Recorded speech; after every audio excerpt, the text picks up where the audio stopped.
C'est en Midi-Pyrénées, à 45 minutes de voiture de la Ville Rose, que se trouve la maison que vous avez placée en 5e position.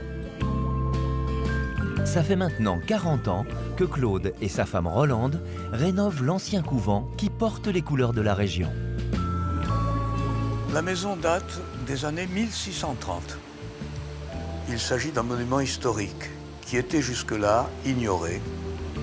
Et ce que nous avons essayé de faire avec ma femme, c'est de le remettre, pas dans l'état où il était, mais de suggérer comment les choses pouvaient se présenter à l'époque. À l'origine, ce couvent était occupé par une communauté d'Ursulines, des religieuses placées sous l'autorité spirituelle de Sainte Ursule.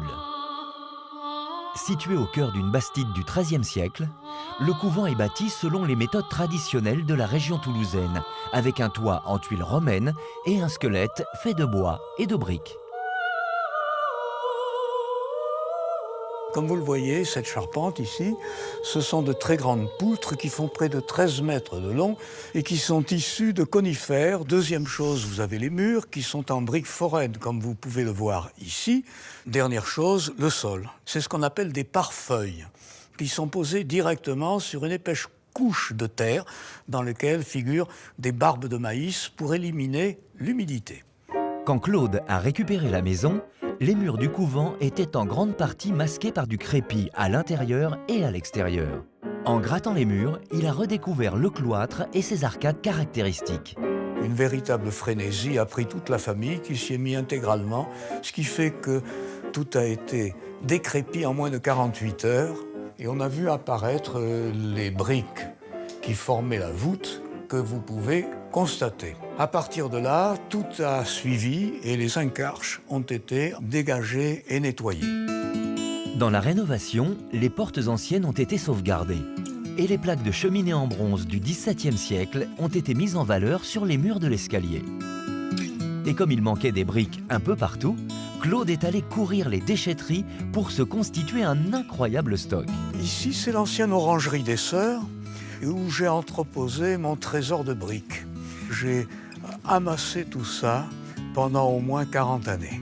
Lorsqu'il avait des moments de loisirs, il mettait les habits les plus dégoûtants qu'il ait, et puis il allait à la décharge récupérer tout ce matériel.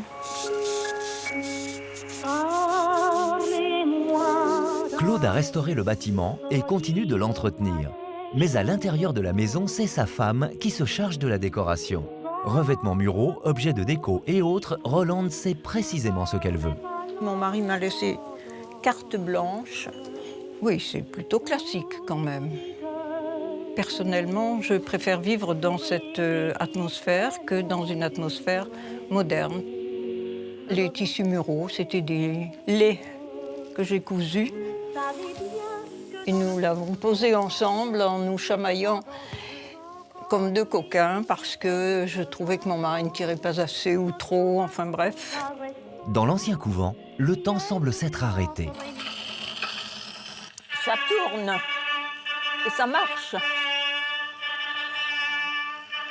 Et c'est sans doute la raison pour laquelle la grande famille de Rolande et Claude aime s'y retrouver. Chacun participant avec bonheur à la conservation de ce lieu historique unique.